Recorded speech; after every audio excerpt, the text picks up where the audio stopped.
Another Wednesday video for you. So the last couple weeks of the year, today what we're going to do is talk about some value of the year candidates. And like I said, we're going to take this through the rest of the year. We're going to do two articles with the candidates, and then we're going to do one where we highlight the winners of each position, and then we're also going to crown a single winner. So we'll jump into it in just a second here. First, I want to give you some general info just because the playoffs are starting. So obviously this is a big time dynasty season. Fantasy playoffs, dynasty playoffs are about to start. Just give you my 2 cents about what the playoffs mean, what a championship means. So obviously the goal of every fantasy footballer is to win their league championship. That's a no-brainer. But you can't win the championship unless you make the playoffs first. That's also a no-brainer. So when I start each season, what I do is I give myself one goal, kind of, take it week by week. My one goal is to make the playoffs. That's all I'm trying to do. I want to compile a good enough team to make a championship run, but my main focus is making it to the playoffs. This is a marathon, not a sprint. We've heard that before for the entire season. So it should be taken 1 week at a time, where each week is a championship. So every time, you don't get down on yourself too much if you lose, but you take it week by week and just try to put the best season you can together. So say it again, try to make the playoffs. If you've made the playoffs in Dynasty Owner, you've done better than half, the other owners that you play against. So job well done. But it doesn't end there. We got to keep competing. We got to keep trying. Obviously, in Dynasty Owner, we can't make any more acquisitions, no more trades. So you're going to be tinkering within your own lineup. And when it comes to that, I give you one piece of advice there, and it's don't overthink it. So don't overthink your lineup. I've way too many times tinkered players out of my lineup that have done way better performances than the players that I took out. So not that it doesn't work out the opposite way sometimes, but I try to make the decision, and it's a very simple one. Some people kind of play this mental game where, well, I'll feel better if this player, is on my bench and has a great week, as opposed to not playing them and not getting those points, or vice versa. So my way of thinking is totally different than that. Mine is I just pick whichever players I'm convinced will get the most fantasy points. I don't play the mental game. I don't try to get caught up in the emotion of the game or the matchup or who I'm playing or, the players' names. For instance, in one of my Dynasty leagues coming up, I have a bye in the first week, but in the second week, I'm almost positive I'm going to be benching DK Metcalf for Deontay Johnson. And that's just a testament to how the season's gone for me and for DK, really, and I guess both Deontay. But it's also a factor of the matchups that Deontay has to end the season. So I'm not getting caught up on that big name value, like DK has to stay in my lineup the rest of the season. No. If you have a better player and you think they're going to score more fantasy points, it's a simple formula. You just plug them right in. That's all I really want to say about that. It's just I think people get caught up way too much on star names, and also just, like I said, the mental aspect of it is, I'll be able to live with it better if I make this decision. Well, you're not making the decision best for your fantasy team. You're making the decision best for you. So you need to think about what's going to get you the most fantasy points, be confident in that decision, and really don't stress about it. I mean, if you get beat, then you get beat. That's the way it rolls. You can't win every season. You can't win every other season. You're going to lose a lot more than you win. But when you do get those wins, those championships, they are a lot sweeter. So that's all I want to talk about. Try to ease your panic and anxiety going into the postseason. Hopefully nobody's too anxious about it. Let's jump into some value of the year nominees. So this week I'm going to talk about some quarterbacks and running back nominees for value of the year.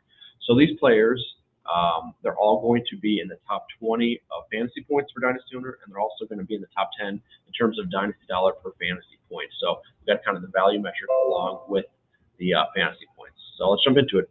The first player I want to talk about is Jalen Hurts. So he's probably my front runner to win the whole thing, and I don't want to give anything away. We're still a couple weeks away from crowning a winner, but Hurts is my odds-on favorite for a few simple reasons. First, cheapest salary of any of the quarterbacks I'm about to talk about today. So a salary of $1.5 million, very cheap for a Dynasty Owner player, let alone a quarterback, let alone a starting quarterback who's in the top 10. Second, Hurts is technically the most valuable quarterback by Dynasty Owner standards. So Dynasty dollar per fantasy point, he is leading all quarterbacks, $5,144 per fantasy point. Amazing value, really great. No other quarterback is really close to that value this season. Third, he's top 10, like I already mentioned. While I'm writing this article, he's currently top 10. So top 10 quarterback, top 10 salary combined with the best Dynasty dollar per fantasy point of any quarterback. That is a recipe. He's my odds-on favorite. If I had to bet on who's going to end up winning it, it would be him. Up next, we have Lamar Jackson, currently ranks QB9 on the season. Not necessarily great, not as bad as it sounds either. So he's had a pretty poor last 4 weeks, and I'll recap a little bit here, just run through it. Missed game 11 with an injury, or I'm sorry, missed week 11 with an injury. He had a poor 9-point performance against the Bears in week 12. 20.1 fantasy points with the Steelers, not terrible, but not really exactly what you're looking for when you drafted Lamar. And then we also have a week 14 performance where obviously he had only 4 passing attempts and then he left with a sprained ankle. So again, not great, not what you're looking for. Obviously, if a player gets injured. All this being said, you can't take away the first part of the season. It was amazing. So he's compiled 300 fantasy points in total, just right at 300. His salary is $2.3 million, and he's almost guaranteed to finish on this list, no matter how how his season turned out for fantasy points. So he's always going to be a staple on this list. Probably not so next year. He was the past 3 years, but not so much next year when his salary is going to increase. Whether they give him a contract extension or a whole new contract, that's yet to be seen. And then a few more that I just wanted to mention briefly. So Taylor Heineke, he's going to make this list just because of his cheap contract, and he's a mediocre starting option. So really not much to talk about him. Barring a historic end to the 2021 season, there's no way he's going to compete actually for the title for most valuable quarterback. Josh Allen is one that might. So what I can say about him is not much that you've already had. You already seen. You've seen quite a bit from him. Your eyes are going to speak for themselves what you see out of him. I'm not going to recap too much. There's only 2 quarterbacks who have more fantasy points than him on the season: Tom Brady, Justin Herbert. So he's sitting at QB3. I'll get to Herbert in a little bit, but for right now, I want to talk about how Allen is going to be, if not one of the most valuable players for the entire season. So maybe not in terms of dynasty dollar, just because the salary is so high, but in terms of winning people their championships, he's going to be up there. When you have a quarterback making under $6 million and he's QB3, that's about as good as you can hope for. You're not going to get that upper level value like Jalen Hurts just because his salary is so much cheaper than Allen, but you're going to be getting a great value. And so, he's going to be in the running. I think his contract might be a little bit too expensive for him to end up winning, but we'll see. And then one more that I wanted to mention before I get into Herbert is Mack Jones. So not going to do a full breakdown of Mack Jones, just wanted to highlight how above average he's been. So 6th most valuable quarterback that fits my specifications for this article. He's not going to win the value of the year, but I just wanted to include him as an honorable mention. 218.9 fantasy points with a salary of just under $4 million. So really good stuff coming out of him. I'm looking forward to his future in the league, and especially watching him grow through the dynasty owner format. And then we have Justin Herbert, also unlikely to win just because his salary is so high. He's right at $6.6 million. That's elite. That's an elite contract, but it's just not going to compete for those contracts like I said, Hurts and like the Lamar Jackson. It's just not going to be able to. So Herbert's going to finish as the top 5 quarterback, no doubt about it. He's going to win a lot of people their leagues, but he's probably not going to compete too closely for the value of the year. And then we got 3 running backs I want to talk about. So first up is Myles Gaskin. He's going to be a staple on this list. He was last year. There's really no surprise here. Even with him underperforming this year, which he has, at least from my point of view, I haven't won my leagues, and he hasn't been terrible. He's RB15 on the season in terms of fantasy points. It just seems like his usage hasn't been there. He's had some disappointing weeks. He's been up and down, really roller coaster ride of a season. So I really wish those receptions would go up too. I don't know what the hesitancy is to give him. I think he's their best receiving back on their team, but regardless, he hasn't gotten the usage that I would like to see. I think a lot of you would like to see if you own him. But I'm here to remind you of how good of a value Gaskin's been and will continue to be. And it's just because his salary is so cheap. He's at $650,000, just crazy cheap. And pair that with, mediocre, I'd say probably a little better than mediocre fantasy points, 158. So it's not terrible, but it's right in that, RB2 range. That's going to give you everything you want in terms of value. He's not going to win you your league, but he's going to give you enough in that, that RB2 spot where you can pay more for an Alvin Kamara, a Dalvin Cook type player. So really good value you're getting out of him. Talk about James Robinson. He won last year, as many of you remember.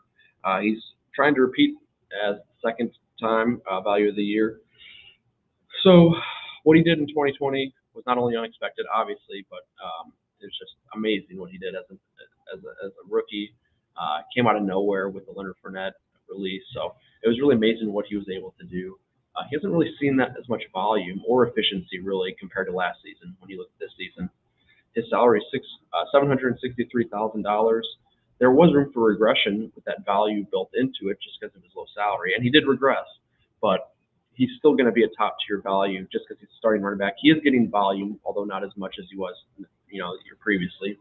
And then also don't let his last two abysmal weeks distract you from the fact that he has been that great value through the whole season. So he's been reliable. Last 2 weeks, 1.5 fantasy points, 0.4 fantasy points. That's terrible.